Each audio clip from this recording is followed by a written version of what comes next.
Deuxième jour de la visite officielle de 72 heures du chef de l'État à Djibouti. Plusieurs accords de coopération bilatérale ont été signés entre les deux pays. Diplomatie, culture, économie, développement. Roch-Marc Christian Kaboré a par ailleurs rencontré la diaspora burkinabé à Djibouti. Les détails de leurs échanges dans ce journal. Encore du rififi dans le secteur des transports. La FUTRB accuse notamment le ministre des Transports, Vincent Dabilgou, d'alimenter la division et le désordre dans un secteur souvent en proie aux dissensions, avec les conséquences fâcheuses maintes fois subies par les usagers. La fêtière unique des transporteurs routiers du Burkina sonne la sonnette d'alarme et prévient, c'était au cours d'une conférence de presse ce matin. Et puis, elles sont jeunes, dynamiques, ambitieuses. Deux amies sont devenues en l'espace de 5 ans des références au sein d'une activité qui a pris des proportions extraordinaires grâce aux réseaux sociaux. La tontine en ligne, c'est l'affaire de Yasmine et Nafi. Comment ont-elles commencé? Quelle a été leur progression? Jusqu'où s'étend leur empire? Nous sommes allés à la rencontre de celles qu'on surnomme les mamans tontines. C'est le grand format de ce journal.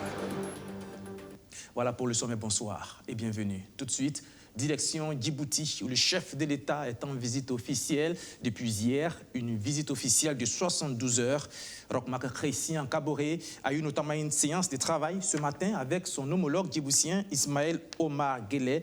Plusieurs accords de coopération bilatérale ont été signés entre les deux pays. Sur le plan diplomatique, on a abouti à l'exemption de visa pour les passeports diplomatiques et de services. Les secteurs de la culture, des arts, du développement, de l'économie, des finances ont également fait l'objet d'accords.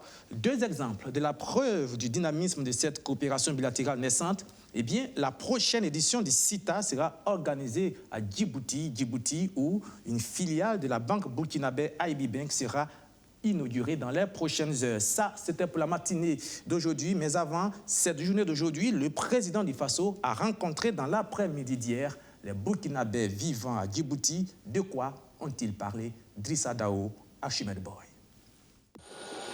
Le président du Faso, Roch-Marc Christian Kaboré, en visite officielle à Djibouti ce 26 janvier. Dans la soirée, il s'entretient avec les Burkinabés vivant dans ce pays. Occasion choisie par le chef de l'État pour situer le contexte de sa visite.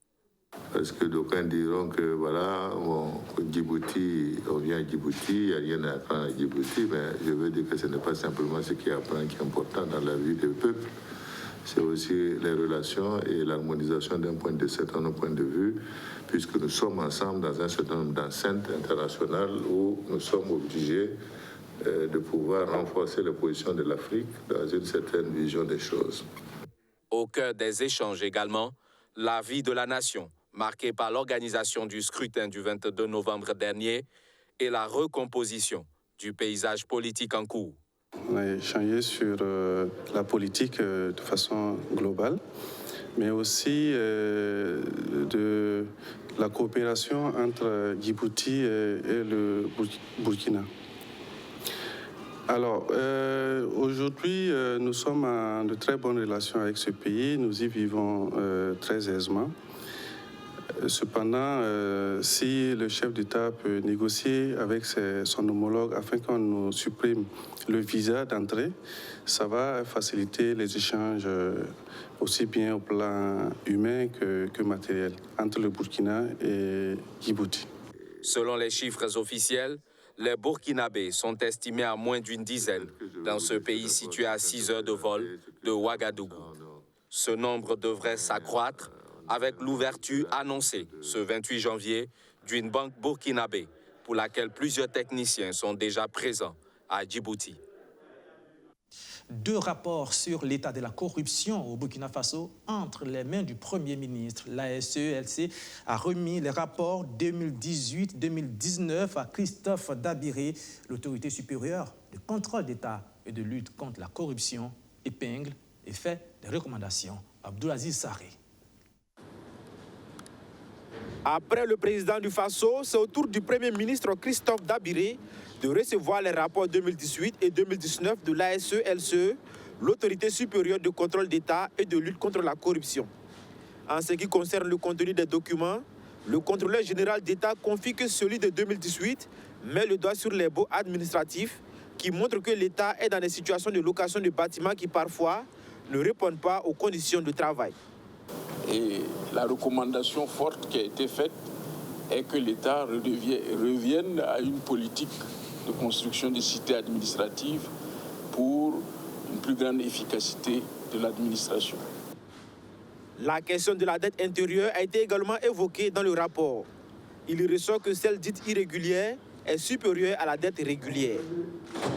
Donc il y a lieu d'apurer cette dette intérieure pour permettre un meilleur fonctionnement de notre économie et pour, dans les situations que nous connaissons actuellement de crise sécuritaire et sanitaire, que les opérateurs économiques que nous avons ne mettent pas la clé sous la porte. Pour la suite à donner au rapport, Luc Marius Ibriga soutient que la SELCE n'a pas un pouvoir de sanction. Elle fait l'audit, l'investigation, le contrôle pour réunir les preuves des irrégularités ou des malversations. Quand il s'agit de fautes disciplinaires, nous adressons la recommandation au supérieur hiérarchique. S'il s'agit d'une faute pénale, nous adressons le rapport au procureur du Faso. S'il s'agit d'une faute de gestion, nous l'adressons à la Cour des comptes. Ça veut dire que c'est la synergie d'action entre l'ASELC, le monde de la justice et les supérieurs hiérarchiques qui va permettre de bonifier les rapports que nous faisons. Luc Marius Ibriga se veut clair, le rapport de la SELCE ne vaut pas une décision de justice. Donc, dire ainsi qu'un tel a fauté, non, c'est le juge seul ou l'autorité administrative qui peut, en dernière instance, dire ce que l'ASE a vu constitue des éléments qui permettent de sanctionner. Vous allez lire le rapport, vous verrez que des tableaux ont été faits qui montrent les allégations et qui montrent si ces allégations sont avérées ou non. Au sujet de sa situation à la tête de l'institution depuis 2015, Marius Ibriga explique que les nouveaux textes de l'ASELCE montrent que le contrôleur d'État est recruté par appel à candidature et nommé pour un mandat unique de 5 ans. Mais jusqu'à présent, les textes sur les modalités du recrutement ne sont pas encore adoptés, précise-t-il. Le secteur des transports, toujours fidèle à sa réputation, la guéguerre entre les associations est sans fin. Cette fois-ci, c'est le ministre des Transports lui-même qui est pointé du doigt. Vincent Dabilgou est notamment accusé de soutenir une organisation dissidente de la fêtière mise en place il y a un peu moins d'1 an. Tous les détails, Roméo Koeta. Le bicéphalisme au sommet des organisations des transporteurs est orchestré par le ministre des Transports, Vincent Dabilgou. C'est la conviction des membres de la FUTRB, la fêtière unique des transporteurs routiers du Burkina, structure se réclamant être l'interlocutrice légitime des acteurs des transports auprès du gouvernement. Le Haut Conseil des transporteurs, l'autre organisation, ne serait qu'un instrument du ministre, déclare-t-il. Nous ne nous cachons pas derrière un doigt, nous le disons clairement. Le Haut Conseil, c'est un instrument fabriqué par le ministre pour diviser les transporteurs. Le Haut Conseil des transporteurs du Burkina, qui prétend également agir au nom des transporteurs routiers, aurait obtenu son récépissé par erreur, selon Bonaventure Kéré, mais il continue d'exercer au vu et au su des autorités sans que son acte d'existence ne soit annulé. Une situation incompréhensible. Il délivre un récépissé par erreur. Et vous pensez que le gouvernement burkinabé ne peut pas corriger ses erreurs? Et vous voulez qu'on continue avec cette erreur-là? Et le ministre Dabilgou, c'est devant lui que le ministre d'État, Siméon Sawadogo, a dit que c'est par erreur, c'est malencontreusement qu'il a signé ce récépissé pour le Haut Conseil.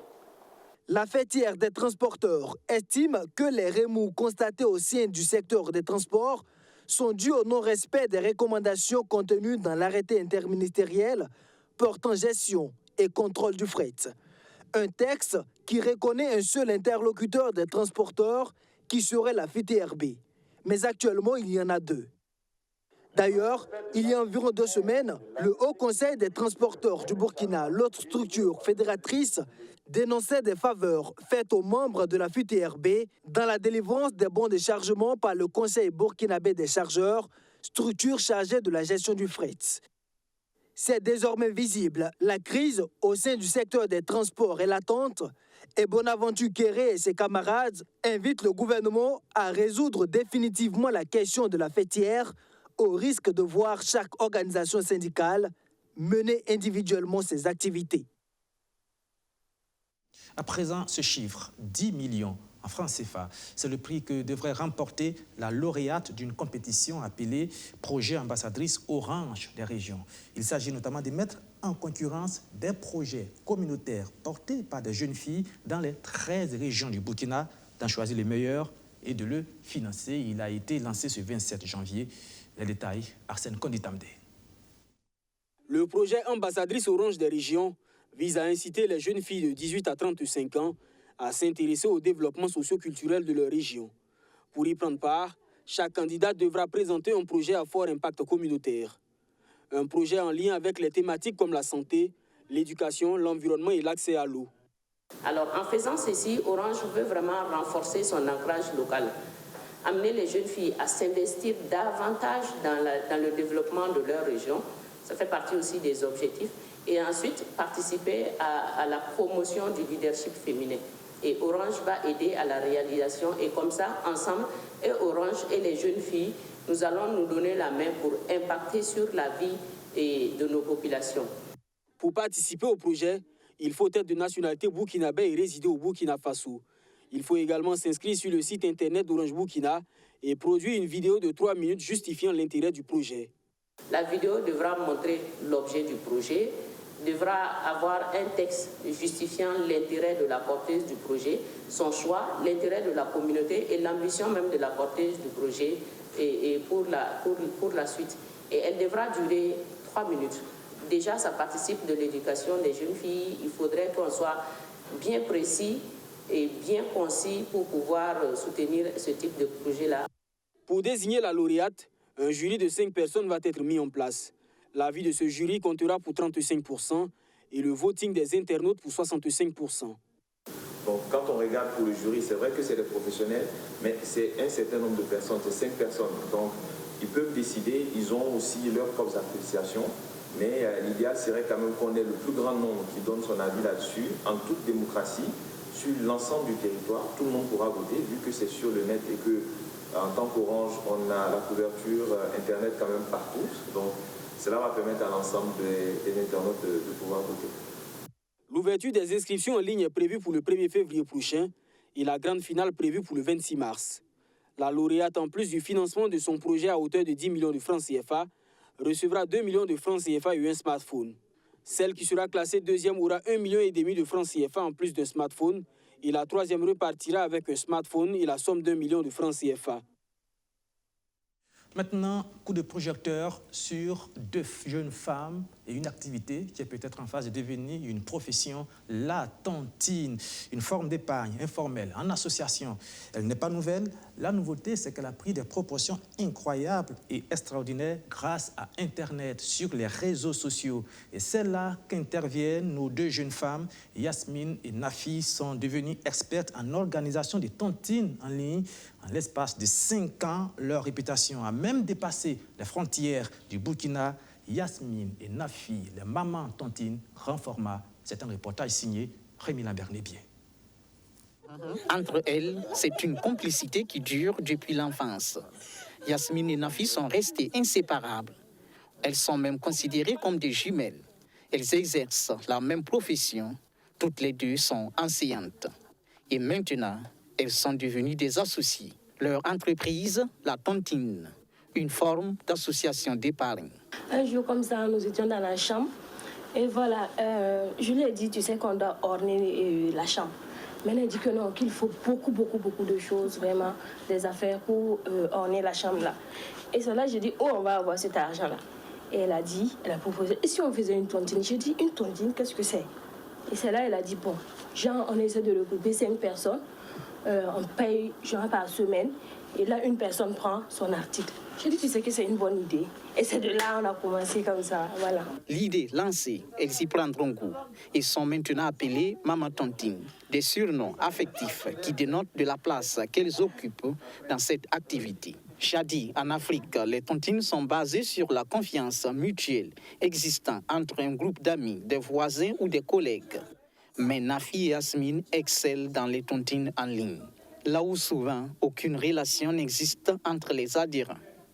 Je dis, bon, moi j'étais là comme ça dans un groupe de vente de comment on appelle ça, d'électroménager venant des États-Unis. Dans le groupe, j'ai vu le lien. J'ai intégré par le lien, je communiquais avec elle. Elle m'a dit non, tata, avec moi c'est pas comme ça. Non, non, non, vous n'allez pas regretter, vous n'allez pas regretter. J'ai dit, mais tout le monde dit ça. Tout le monde dit ça et moi je suis de l'autre côté, tu ne me connais pas. C'est Nafi que j'ai connue en première. Vous avez eu confiance en elle, quelqu'un que vous ne connaissez pas? Bon, j'avais un peu peur là, mais ma copine, en fait, m'a assuré qu'elle n'a pas de problème, qu'elle est une personne de confiance. En lieu et place de la confiance mutuelle qui devrait prévaloir, se substitue un règlement intérieur à respecter rigoureusement. Une fois intégré dans le groupe là, on vous souhaite d'abord la bienvenue, tout et tout. Voilà, on vous envoie le règlement, plus les différents types de modalités de paiement. Voilà, c'est à vous maintenant de voir. Si vous êtes intéressé, on vous ajoute sur la liste. En temps, elle rentre dans le groupe comme ça, elle n'a pas peur de qu'elle va vous menacer tous. Voilà, mais dans le respect, quoi. Elle va tous vous menacer. Donc toi, tu sais que tu as investi de l'argent. Si tu payes bien, on te retire comme ça. Tout ce que tu as fait depuis le début, là, c'est nul, quoi. Et puis c'est de ta faute, c'est pas de sa faute, parce que tu n'as pas respecté les délais. Donc dans les pires des cas, si tu sais que tu ne pourras pas respecter les délais, viens négocier. Là, vous allez vous entendre et puis tout va s'arranger. Leur rigueur leur a valu une réputation qui va au-delà des frontières du Burkina. Il y a des clients à l'international. Le Bénin, la Côte d'Ivoire, le Mali, la France. Il y a toutes sortes de personnes. Il y en a qui se débrouillent, il y en a aussi qui sont bien posés. Voilà. Des personnalités, par exemple? Oui, oui. On a des personnalités.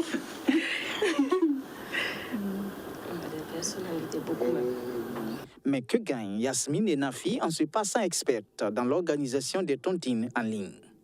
Bon, je prends l'exemple d'une tontine de 21 000 francs par mois, où il y aura 5 personnes dans le groupe. Ça va faire une somme de 105 000 francs.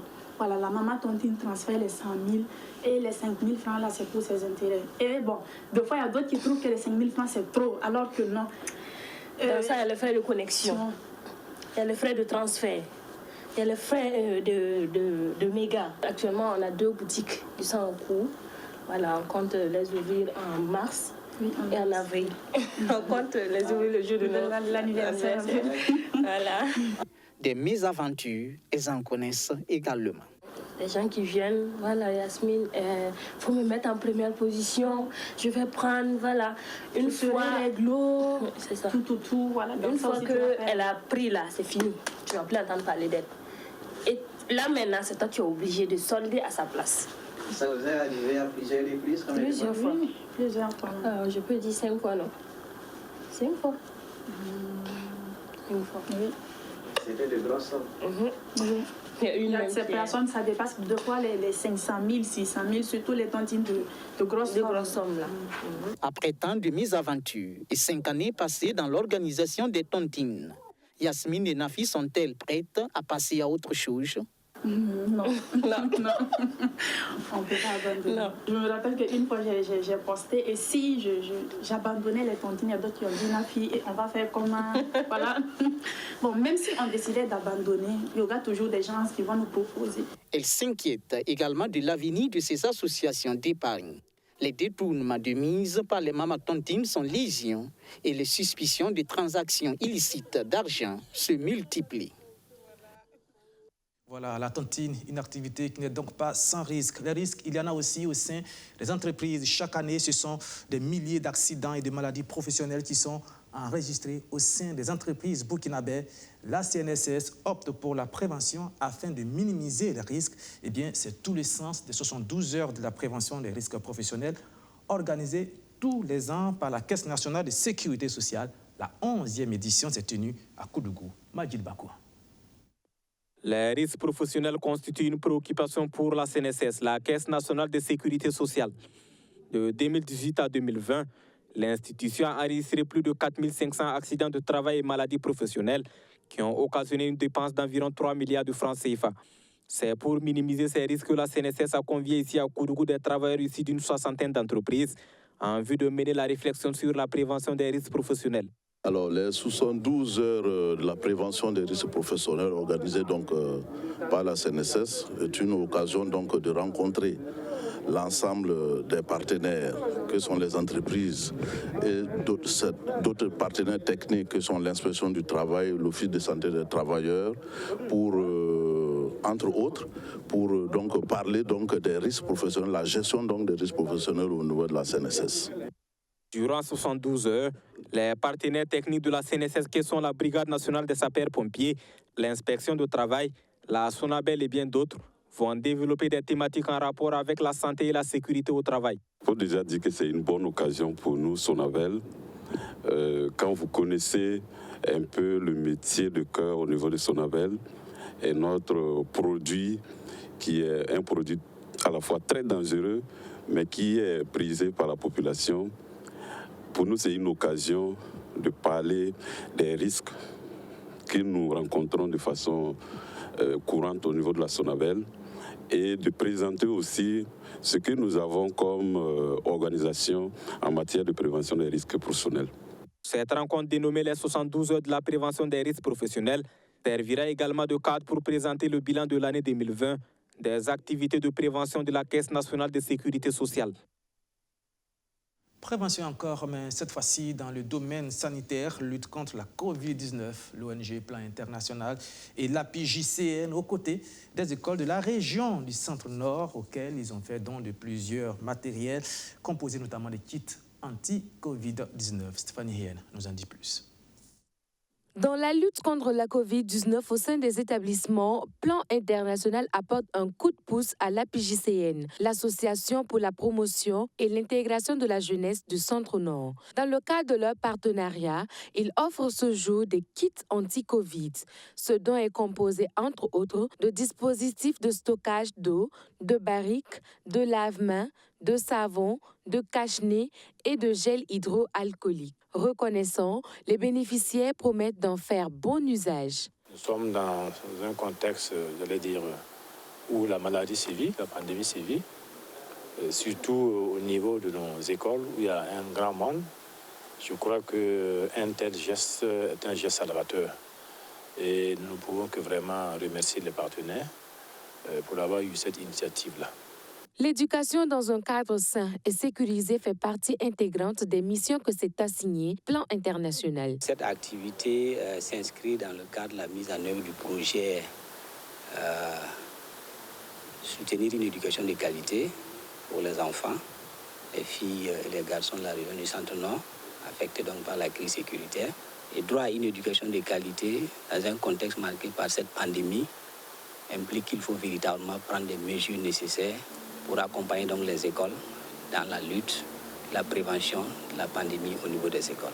Lutte contre la Covid, oui, mais le projet ne compte pas s'arrêter là. Il prévoit des activités de sensibilisation au profit de la population du Centre-Nord. Il y a d'autres activités également qui sont développées dans le cadre de ce projet-là, à savoir des cours de remédiation, de la sensibilisation sur la gestion hygiénique des menstrues, également la mobilisation sociale et la sensibilisation à travers un programme radio. D'un coût global de plus de 347 millions de francs CFA, le don a été appuyé par la fondation Education Cannot Wait. L'ensemble de la dotation sera distribué dans 25 écoles de la région. Créée en 1998, l'APJCN est une organisation de droit burkinabé qui lutte contre les entraves liées à l'épanouissement de la jeunesse du Centre-Nord. Et on termine avec la sécurité alimentaire. La question était au cœur de la première session 2021 du comité de prévision sur la sécurité alimentaire et nutritionnelle. Quels sont les chiffres en termes de production? Y a-t-il des risques de famine ou de malnutrition? Et quelles sont les couches sociales les plus exposées? Élément de réponse, Justin Amonto. C'est une campagne agro-pastorale 2020-2021 globalement normale. L'information ressort de cette première session 2020-2021 du Comité de prévision sur la sécurité alimentaire et nutritionnelle. 2 jours d'échange, suivis de près par le ministre en charge de l'agriculture. Cette année, en termes de céréales, nous avons pu avoir 5 179 000 tonnes, soit 109 000 tonnes de surplus. Nous pouvons dire aussi que dans le cadre du riz, nous sommes arrivés à avoir cette année 20% de surplus par rapport à l'année dernière et 31% de surplus par rapport aux 5 dernières années. Ça veut dire quand même que cette année particulièrement, on a vu qu'il y a une baisse des superficies emblavées, notamment près de 181 000 hectares. Selon le ministre, malgré cette baisse de superficie emblavée de 4%, l'appui apporté aux producteurs a favorisé l'augmentation des rendements. Cependant, l'état nutritionnel des enfants de moins de 5 ans demeure préoccupant dans les régions du Sahel et de la boucle du Mouhoun. Face à cette situation, des recommandations ont été formulées, notamment des appuis aux producteurs, mais pas que. Renforcer la prise en compte du volet nutrition dans les projets et programmes. 3. Intensifier les actions de renforcement de la résilience des populations à travers l'accroissement des aménagements hydro-agricoles. 4. Ouvrir et approvisionner les points de vente de céréales à prix subventionné d'ici mars 2021 dans les communes à risque. Dans ces zones, la nutrition aiguë globale est au-dessus du seuil de 10%. Selon les estimations, le nombre d'enfants qui auront besoin de traitement pourrait atteindre 630 000. L'insécurité alimentaire continue de toucher une partie importante de la population burkinabé, surtout la partie nord du pays. Voilà, et c'est la fin de ce journal que j'ai pris grand plaisir à vous présenter. Merci de l'avoir suivi. Je vous donne rendez-vous demain, donc à la même heure, c'est-à-dire à 19h30, ici même, toujours sur BFM. Au revoir, bonsoir.